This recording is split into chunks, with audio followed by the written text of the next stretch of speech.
karena itu di SMA 2 sudah jalan Pak.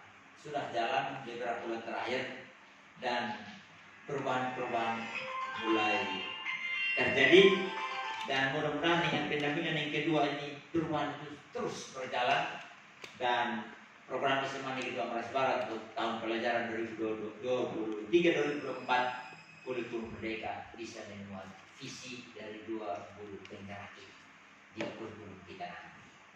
Tetapi ini juga masih dalam proses Pak Men, karena kami harus mendatangkan narasumber. Ada beberapa guru yang sudah diutus untuk mengikuti IKN, tetapi belum semuanya. Maka kami lebih cenderung untuk anggaran tahun 2023 kami datangkan narasumber untuk mengajar kami semua, termasuk saya selaku kepala sekolah, sehingga kami mengikuti itu dengan baik dan tahun ajaran baru 2023-2024 kurikulum ini bisa dapat diselesaikan.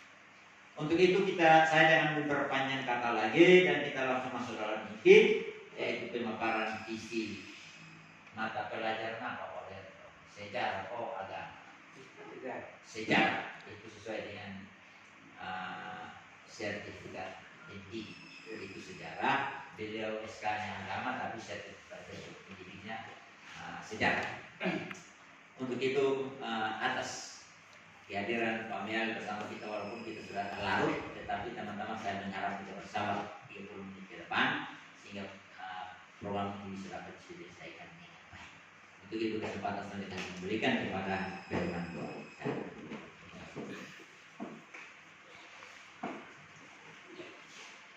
Baik, terima kasih untuk sambutannya baik itu semua. Dan sambutan yang kedua akan disampaikan oleh Bapak Melianus Senabu SPD. Kepada Bapak saya berikan kesempatan. Baik, terima kasih untuk kesempatan yang sebelumnya. Yang saya hormati Bapak Kepala SMA Negeri 2 Meras Barat, yang saya hormati Bapak Ibu Guru SMA Negeri 2 Meras Barat, yang saya hormati Bapak Beto sebagai CGP saya. Pertama-tama kita bersyukur kepada Tuhan, walaupun sekarang sudah jam kita harus pulang, tetapi karena kuasa Tuhan dan karena cinta Tuhan sehingga kita masih bisa bertemu untuk kita sharing berkaitan dengan perubahan pendidikan yang terjadi di negara kita, terkhusus di Kabupaten Kupang. Saya menyampaikan terima kasih juga karena begitu besar dukungan dari Bapak Ibu terhadap program ini, sehingga saat ini kepala sekolah bisa ada bersama dengan Bapak Ibu walaupun sebenarnya jam harus kita pulang. Saya juga mohon maaf karena sebenarnya saya di sini sekitar jam 10 atau jam 11 setelah saya melakukan pendampingan di SMA Negeri 1 Nekamese, kunci tertutup di laptop. Jadi saya harus telepon ke rumah untuk antar kunci, dan saya baru saya ke sini. Jadi saya mohon maaf karena memang tetapi itu tidak mengurangi kita untuk ada bersama-sama.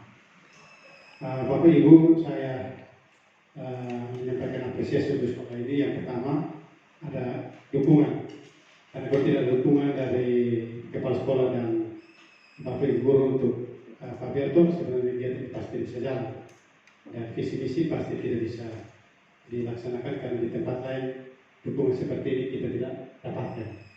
Ya, jadi saya menyampaikan apresiasi yang sangat-sangat besar untuk Pak Kepala Sekolah bersama dengan teman-teman. Yang kedua, bahwa apa yang tadi Bapak Kepala Sekolah sampaikan, bahwa di sini salah satu sekolah yang tidak ketinggalan. Memang betul Bapak Ibu, sekolah-sekolah yang di pinggir jalan sampai sekarang belum ada CGP yang lulus. Karena Kabupaten Kupang baru angkatan kedua ini. Angkatan pertama kita angkatan keempat. Sekarang angkatan kedua adalah angkatan ketujuh yang Pak Beto. Berarti Pak Beto angkatan kedua. Nah, sedangkan di sekolah-sekolah lain Bapak Ibu, di sekolah-sekolah di pinggir jalan besar itu tidak ada. Kita contoh saja di sini salah satu Kupang Timur, SMA 1 Kupang Tengah, 2 Kupang Timur, 3 Kupang Timur itu sampai sekarang belum ada.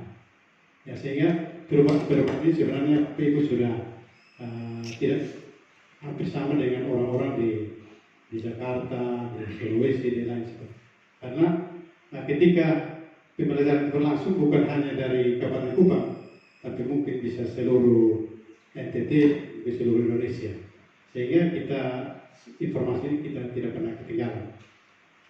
Sehingga saya bilang ya, saya juga mengapresiasi untuk Bapak Kepala yang antusias untuk menerima perubahan itu.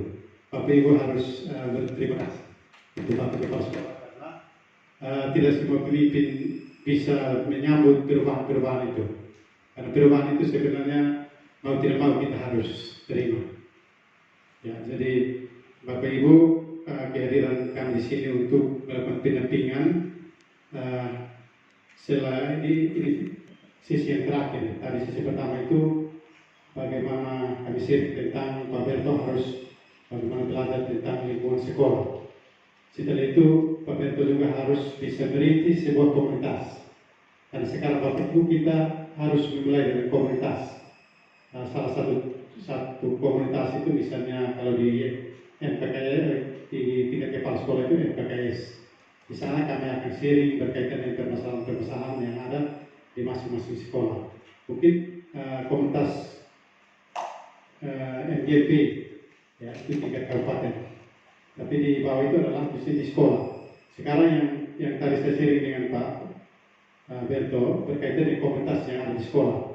Apakah Pak Berto sudah merintis atau belum, dimulai atau belum, dan apa peran Pak Berto di dalamnya. Nah, komunitas di sekolah mungkin salah satunya Pak Kepala mungkin saya berikan informasi bahwa mungkin komunitas MIPA, komunitas bahasa, komunitas IPS. Di sana mereka akan sharing tentang kesulitan-kesulitan pembelajaran di kelas. Dan itu mereka kaji dan mereka sampaikan ke Bapak Kepala Sekolah bersama dengan Wakasek untuk mengambil kebijakan yang seperti apa. Misalnya contoh sekarang literasi, maka yang dikaji literasi adalah teman-teman yang ada di bahasa. Ya, mereka kaji kenapa anak sampai nilai seperti ini. Mungkin belum menguasai bagaimana memahami subjek, predikat, dan objek. Kita memulai dengan sumber daya manusia yang ada. Setelah itu mungkin kita kesulitan baru kita ambil sumber daya manusia dari luar. Karena nanti di kegiatan berikut ada pemetaan aset, salah satunya adalah manusia, sumber daya manusia ada pada urutan pertama. Ya, itu salah satu komunitas. Mungkin ada komunitas berbagi. Mungkin di sini Bapak Ibu dengan kemampuan masing-masing. Mungkin ada yang bisa di IT. Maka setiap minggu satu waktu mungkin disepakati bersama untuk berbagi seperti saat ini. Nah, itu salah satu komunitas. Sehingga belajar ini sekarang siapa saja. Yang penting dia bisa memiliki sebuah kemampuan, maka kita berikan kepercayaan untuk dia berbagi. Yaitu komunitas sekarang diserahkan untuk kita bentuk komunitas. Nah, sekarang saya hadir di sini salah satunya adalah saya coba diskusi dengan Pak Berto harus mulai merintis satu komunitas. Dan mungkin pendampingan berikut saya datang pasti saya tanya Pak Berto sudah masuk di komunitas mana, perannya seperti apa, dan hasilnya seperti apa. Aksi nyatanya harus disampaikan kepada kepala sekolah untuk ditindaklanjuti seperti apa. Yang ketiga adalah perubahan visi misi oleh Pak Berto dan nanti ada usul saran berkaitan dengan visi misi sekolah. Visi misi ini sebenarnya adalah melatih Pak Berto untuk ketika misalnya dia dilibatkan dalam mengkaji sebuah visi, maka dia harus memberikan kontribusi yang untuk menghasilkan visi misi yang pada akhirnya bisa mewujudkan pembelajaran yang dapat mewujudkan cita-cita siswa yang bercirikan profil belajar Pancasila. Nah, ini merupakan suatu wadah untuk bagaimana Pak Berto bisa merancang sebuah visi dan bagaimana berusaha untuk mencapai visi itu dengan melibatkan semua pihak yang ada di sekolah. Mungkin itu saja Bapak Ibu yang bisa saya sampaikan. Nanti setelah Pak Berto menyelesaikan pemaparan ini baru saya lanjutkan dengan penguatan terakhir. Mungkin itu saja atas perhatian kita semua. Saya menyampaikan terima kasih. Salam.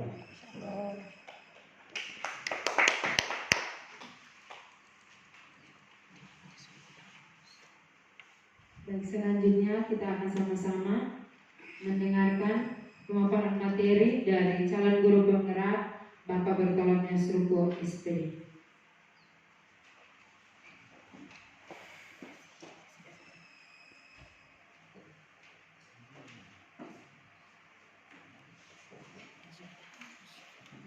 Baik, jadi shalom.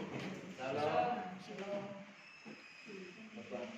sekolah semoga Mas Barat, kalau pendamping saya, Bapak Milian Sunahu yang saya kasihi dan teman-teman guru yang saya kasihi, juga teman CDP saya Pak Hafiz.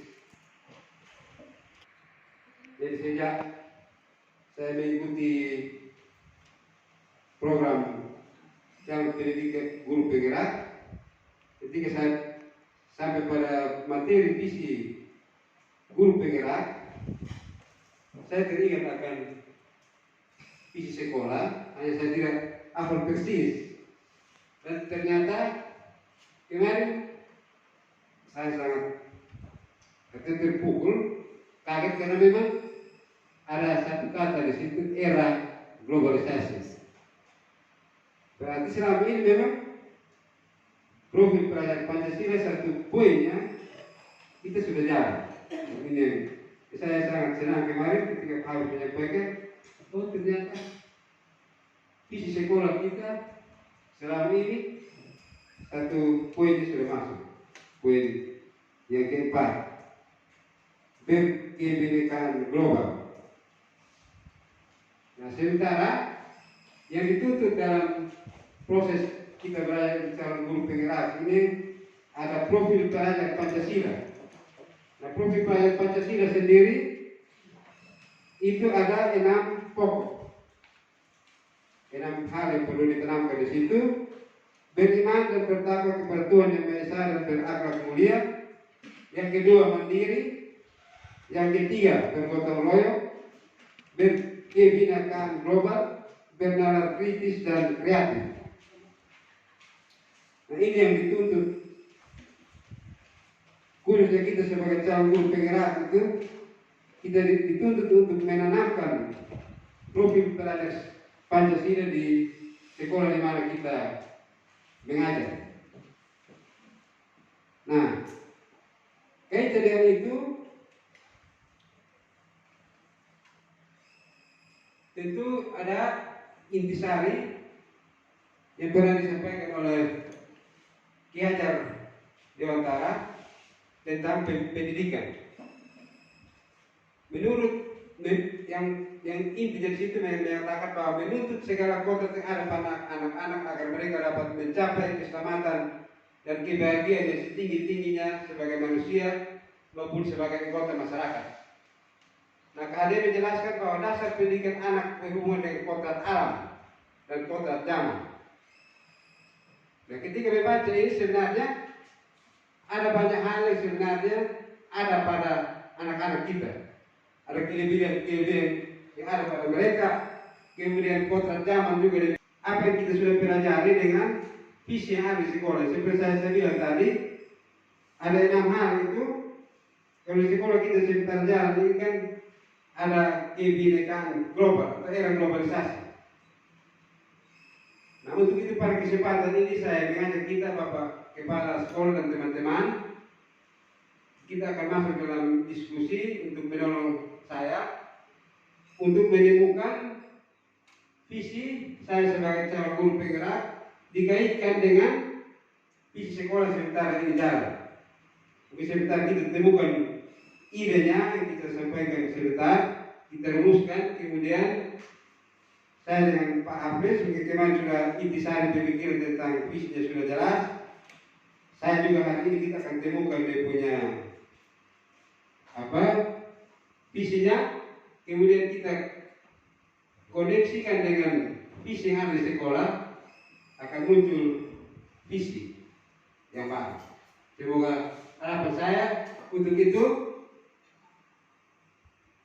kita akan masuk dalam diskusi dan kita berapa orang ini kita bisa berbagi untuk satu orang berapa soal?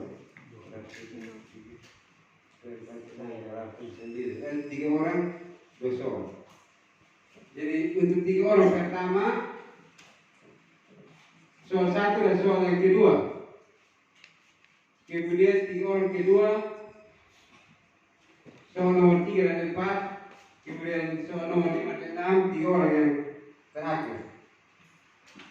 Jadi Ibu Yuli, Ibu Fadersa, Ibu Endang, kelompok 1, kelompok 2 Pak Adil, Ibu Is, Ibu Lewinda, kelompok 3 Ibu Erna, oh ya 3 ini. 3 orang, 3 orang, dan Ibu Kevin dan Pak Hafiz. Jadi waktunya yang terlalu lama. Kalau dapat ini di nomor ini, yang Ibu Hafiz, Ibu Katarina, nomor 1 dan 2. Ibu Faberta, Ibu Erna, Ibu Is, nomor 3 dan 4. Pak Adi, Ibu Lewita, Ibu Erna, nomor 5 dan 6. Di sini. Ibu Yuli di sini. Ya. Ya, ini. Di sebelah sini. Pak Hafiz, Ibu Katarina, nomor 1. Nomor 1, 2. Lanjutkan. Ya, sambil diskusi bisa kita Ya, 1, 2, 3, 4, 5, 6. Ya. Pokoknya sampai diskusi, tetap berjalan tapi ya tangan tidak. Iya. Silakan. Iya, Bapak. Mari.